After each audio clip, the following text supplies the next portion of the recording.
Chairman وابڈا جن کی جنون کی حد تک جو لگا ہوا ہے اس پروجیکٹ سے اور جو آگے بھی ان کا پلانز ہیں، جو آگے ہم ڈیمز بنانا چاہتے ہیں، میں آپ کو خاص طور پہ آج اکنالج کرنا چاہتا ہوں۔ خواتین و حضرات، دیکھیں قومیں ترقی کیسے کرتی ہیں۔ قومیں ترقی تب کرتی ہیں جب وہ آگے کا سوچتی ہیں، جب وہ یہ دیکھتی ہیں کہ 5 سال 10 سال 15 سال 20 سال کے بعد وہ کیا دیکھنا چاہتی ہیں کہ ہماری قوم کس طرف جائے۔ اور پھر وہ قومیں ترقی کرتی ہیں جو مشکل فیصلے کرتی ہیں۔ کبھی بھی کوئی قوم نے بڑا کام نہیں کیا جو مشکل فیصلے کرنے سے گھبراتی ہے۔ بڑے فیصلے ہی بڑی قومیں بناتی ہیں۔ اور تیسری چیز جو سب سے امپورٹنٹ چیز کہ وہ قوم ترقی کرتی ہے جو اپنے انسانوں کی قدر کرتی ہے، اپنے انسانوں کے اوپر سرمایہ کاری کرتی ہے، وہ اس طبقے کو اوپر اٹھاتی ہے جو لوگ پیچھے رہ گئے ہوں زندگی کی ریس میں، یعنی جس کو ہیومن ڈیولپمنٹ کہتے ہیں۔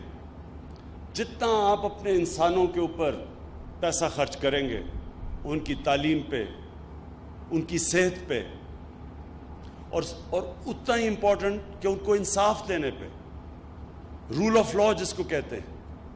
ایک قوم میں جب انصاف ہوتا ہے تو قوم ویسے ہی آزاد ہو جاتی ہے، ظلم سے آزاد ہو جاتی ہے۔ اور دنیا کی تاریخ آپ اٹھا کے دیکھیں تو قومیں جب اوپر گئی ہیں ان کے اندر یہ سب چیزیں آئی ہیں۔ رول آف لا آیا، قانون کی بالادستی، تعلیم کے اوپر زور دیا گیا، اور پھر یہ دیکھا لوگوں کا جب آپ دھیان رکھتے ہیں تو ظاہر آپ ان کی صحت کا دھیان رکھتے ہیں، آپ ہسپتال بناتے ہیں، آپ پرائمری ہیلتھ کیئر کو بہتر کرتے ہیں۔ لیکن یہ سب سے امپورٹنٹ چیز ہے کہ ایک قوم دور اندیش ہوتی ہے جو کہ بڑی قوم بنتی ہے۔ چائنا کی ترقی دیکھ لیں آپ۔ چائنا کی کمال یہ ہے کہ وہ 30 سال کے پلان بنے ہوئے ہیں۔ ہم جب چائنا گئے تو ان کے اتنے آگے لمبے پلان بنے ہوئے تھے کہ انہوں نے کیا کرنا ہے۔ پہلے سے سوچتے ہیں کہ آگے ہمیں پانی کا مسئلہ آئے گا، ہمارے وہ علاقے پیچھے رہ گئے ہیں، ہم نے ان کو اوپر لے کے آنا ہے۔ تو ان کی بہت بڑی یہ خوبی ہے اس قوم کی کہ آج دنیا میں سب سے تیزی سے آگے نکل گئے۔ کوئی سوچ بھی نہیں سکتا تھا 30 سال پہلے کہ چائنا دنیا کی وہ قوم بن جائے گی جو اب خوف زدہ ہیں باقی قومیں کہ یہ اب چائنا کی ترقی سے ڈرے ہوئے ہیں، جتنی تیزی سے وہ آگے جا رہی ہے۔ اس کی بہت بڑی وجہ ہے، جب میں چائنا گیا، ہم نے جب ان کی کمیونسٹ پارٹی سے بات چیت کی تو ہمیں پتہ چلا کہ ان کا کتنا بڑا ترقی کا راز ان کی دور اندیشی ہے، بڑی آگے کا سوچتے ہیں یہ۔ اور جو ہماری بدقسمتی رہی کہ ہم نے یہ شارٹ ٹرم کے اوپر فیصلے کیے، جو جب ڈیموکریسی ہوتی تھی تو وہ فیصلے کرتے تھے کہ میری الیکشن سے پہلے جو بھی پروجیکٹ کمپلیٹ ہو جائے تو اسی کے اوپر زور لگاؤ، کیونکہ ہم نے الیکشن میں وہ پروجیکٹ دکھا کے ووٹ لینی ہے۔ یہ سوچ کی وجہ سے آج یہ دیکھیں کہ پاکستان کے پاس اللہ نے اتنی بڑی نعمت دی ہے دریاؤں کی، پانی کی، اور یہ جو ہمارا گریڈینٹ ہے، یعنی ہم پاکستان وہ ملک ہے جو سب سے اوپر ہائٹ سے لے کے سمندر تک ہمارا جو گریڈینٹ ہے وہ سب سے سٹیپ ہے۔ اس کے اوپر 12 موسم ہیں، کلائمیٹک زونز ہیں، K2 سے لے کے سمندر تک آپ جائیں۔ اور پھر اس کے بعد دریاؤں کی جو رفتار ہے اس کے اوپر ہم اتنی بجلی بنا سکتے تھے اب تک۔ جب ہماری شروع میں جو اصل ترقی ہوئی پاکستان میں، تربیلا ڈیم بنائی، منگلا ڈیم بنائی، سستی بجلی کے اوپر پاکستان کی انڈسٹری کھڑی ہونی شروع ہو گئی۔ لیکن ہم نے یہ 90 کی دہائی میں یہ جو فیصلے کیے امپورٹڈ فیول کے اوپر بجلی بنانا، یعنی جب آپ پیسے دیتے ہیں باہر سے امپورٹ کر کے فرنس آئل لے کے آتے ہیں یا جو آپ گیس لے کے آتے ہیں یا کوئلہ لے کے آتے ہیں تو اس کا نقصان کیا ہوتا ہے؟ اس کا سب سے پہلے نقصان تو یہ ہوتا ہے کہ جس کو کہتے ہیں کرنٹ اکاؤنٹ، ڈالر کتنے اندر آ رہے ہیں کتنے باہر جا رہے ہیں. جب آپ کے جو فارن ایکسچینج ریزروز کے اوپر پریشر پڑتا ہے تو کرنٹ اکاؤنٹ جب ڈیفیسٹ میں چلا جاتا ہے، یعنی زیادہ ڈالر باہر جا رہے ہیں کم اندر آ رہے ہیں، وہ ملک کی معاشی حالات اس کے بعد نیچے جانا شروع ہو جاتے ہیں. جیسے ہی آپ کا یہ خسارہ ہوتا ہے جس کو کہتے ہیں کرنٹ اکاؤنٹ، یعنی آپ کے ملک میں کم ڈالر آ رہے ہیں باہر زیادہ جا رہے ہیں، تو جیسے ہی خسارہ بڑھتا جاتا ہے روپے کے اوپر پریشر پڑتا ہے، روپیہ گرنا شروع ہو جاتا ہے. تو روپیہ شروع ہوا تھا ایک وقت پہ جب ہم بڑے ہو رہے تھے تو 5 روپے 10 روپے کا ڈالر تھا، تو آج روپیہ کدھر چلا گیا؟ کیونکہ ہمارے ڈالر زیادہ ملک سے باہر جاتے تھے، کم ملک میں ڈالر آتے تھے، خسارہ بڑھتا جاتا تھا. ہماری جب گورنمنٹ آئی تو پاکستان کی تاریخ کا سب سے بڑا خسارہ 20 ارب ڈالر کا خسارہ تھا جو پاکستان کی تاریخ میں سب سے بڑا تھا.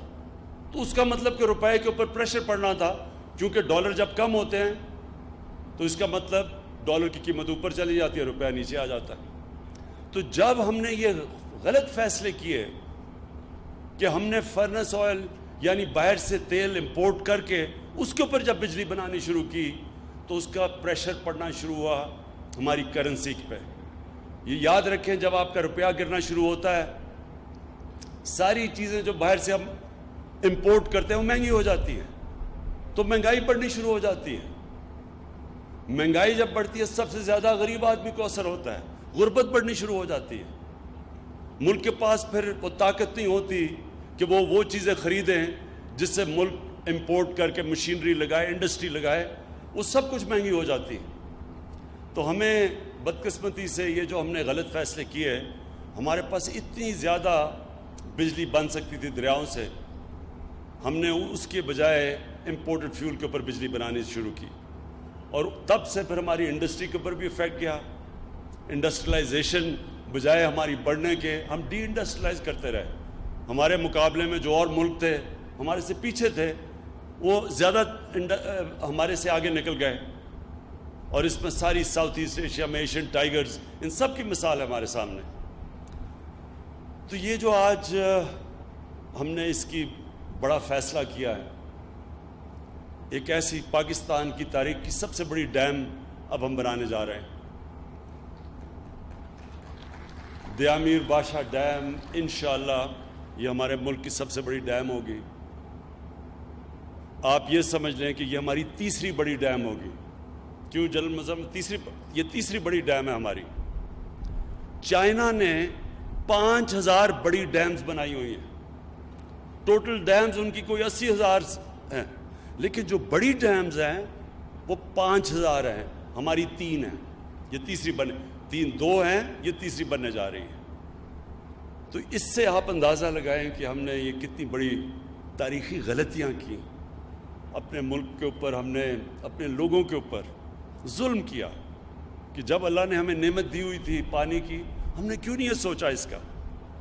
اور یہ جو دیامیر بادشاہ ڈیم، آپ کو پتہ ہے یہ آج سے 50 سال پہلے اس کے اوپر فیصلہ ہوا بنانے کا.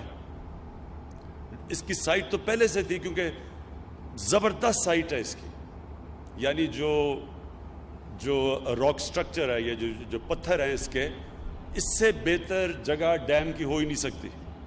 نیچرل ڈیم ہے.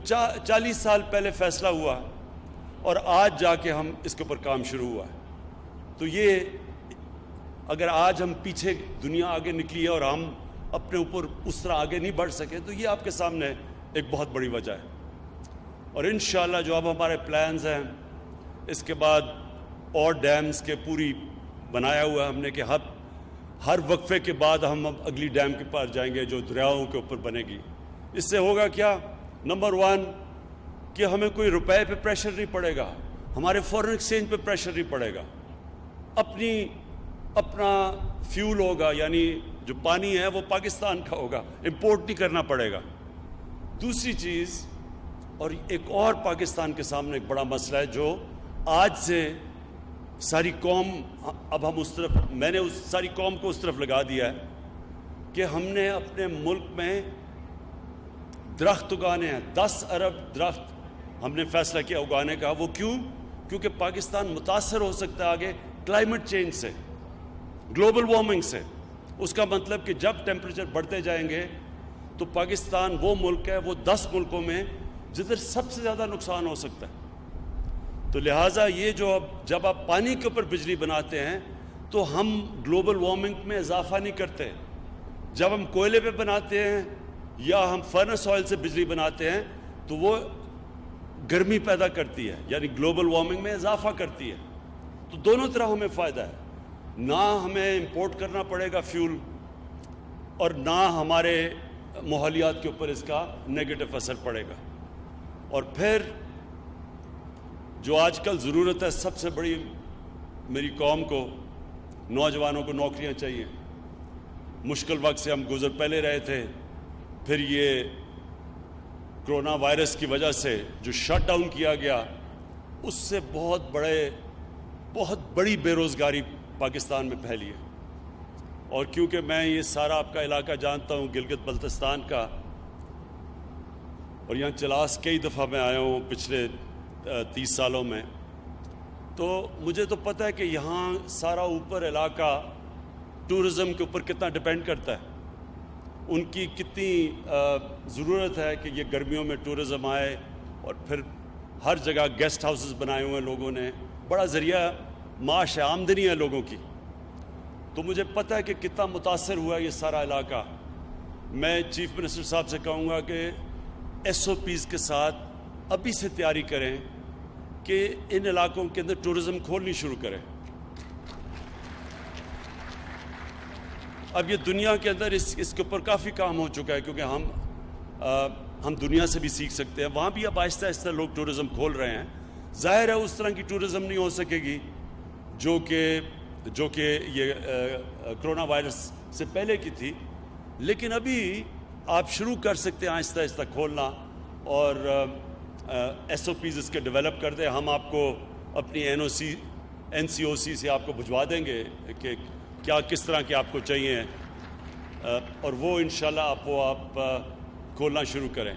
لیکن مجھے سب سے بڑی خوشی چلاس کے لوگوں کے لیے کہ انشاءاللہ یہ آپ دیکھیں گے، یہ جس طرف اب جا رہا ہے، یہ چلاس، مجھے یاد ہے میں یہاں آتا تھا تو یعنی چلاس کے لوگ پیچھے رہ گئے تھے، دنیا آگے نکل رہی تھی، اور بڑا ویران علاقہ تھا۔ یہاں ٹورسٹ بھی یہاں اتنا زیادہ نہیں رکتا تھا، وہ اوپر چلے جاتے تھے ہنزا نگر اور دوسری طرف نکل جاتے تھے پھنڈر کی طرف اور چترال کی طرف، تو یہاں لوگ مس کر جاتے تھے۔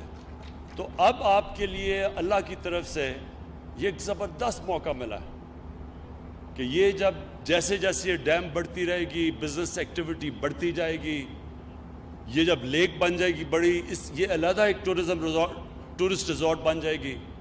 لیکن جو آپ کا کیڈٹ کالج بن رہا ہے، اس سے اصل میں قومیں تو بدلتی ہیں جب ان کے بچوں کو تعلیم ملتی ہے۔ تو بہترین تعلیم کا جب ادارہ بن جائے گا یہاں، جو مجھے چیئرمین وابڈا نے بتایا ہے کہ بڑا زبردست بلڈنگ بن رہی ہے اور اس کے لیے پیسے بھی الوکیٹڈ ہیں، تو انشاءاللہ آپ کے لیے ہر طرح چلاس کے لوگوں کے لیے ایک موقع ملا ہے، اور اصل میں گلگت بلتستان کے لوگوں کے لیے یہ بہت بڑی چیز ہے۔ اور مجھے یہ بھی شور کیا گیا کہ آپ کو بجلی مفت مل رہی ہے، ٹھیک ہے، ہاں بجلی مفت مل رہی ہے آپ کو، جنرل مزمل نے مجھے بتایا ہے۔ تو میں آخر میں گلگت بلتستان کے لوگوں کو یہ کہنا چاہتا ہوں کہ ہم اگر آپ کے لیے ہم نے بجٹ اس پاری بڑھایا تو وہ اس لیے نہیں ہے کہ میں آپ کے اوپر کوئی احسان کر رہا ہوں۔ ہماری گورنمنٹ کی پالیسی ہے کہ جو پاکستان کے علاقے پیچھے رہ گئے ہیں اور جو پاکستان کی عوام پیچھے رہ گئی ہے، ہماری پرائیورٹی وہ ہے کہ سب سے پہلے ہم کوشش کریں ان کو اٹھانے کے لیے۔ ہماری ڈیولپمنٹ جو ہوئی ہے اب تک، وہ زیادہ پیسہ تھوڑی سی جگہوں پہ، شہروں پہ لگ گیا، جو ملک کا پیسہ جب تک ہم جو علاقے پیچھے رہ گئے ان کے اوپر نہیں پیسہ خرچ کریں گے تو وہ تو اور پیچھے رہ جائیں گے. تو گلگت بلتستان کے اوپر ہم نے پورا زور لگایا کہ آپ کا بجٹ بڑھے. جو مرج اب ہو گیا ہے, جو پرانا قبائلی علاقہ تھا, اس کے اوپر ہم اب پوری طرح وہ, حالانکہ مشکل حالات کے اندر ہم مرج ڈسٹرکٹ یعنی کہ جو پرانا قبائلی علاقہ تھا اس کو ہم پوری طرح فنڈ کر رہے ہیں. اور تیسرا بلوچستان جو ہمارا ہے تو زمینی طور پہ سب سے بڑا صوبہ, لیکن وہ بھی بہت پیچھے رہ گیا ہے, تو اس کے اوپر بھی ہم نے اس پر ہی بلوچستان کو پیسہ دیا ہے. کبھی بلوچستان کے پاس پہلے اس طرح کسی گورنمنٹ نے نہیں پیسے دیا مشکل حالات کے اندر. اس کی بھی وجہ یہ ہے کہ وہ بھی پیچھے رہ گئے. تو میں آپ کو آخر میں گلگت بلتستان کے لوگوں کو مبارک دیتا ہوں اس ڈیم کی. اس سے آپ دیکھیں گے, وقت بتائے گا کہ انشاءاللہ یہ چلاس کی خاص طور پہ اور گلگت بلتستان کی یہ تقدیر بدل دے گا. شکریہ. وزیر اعظم عمران خان چلاس میں عوامی اجتماع سے خطاب کر رہے تھے. ان کا کہنا ہے کہ قوم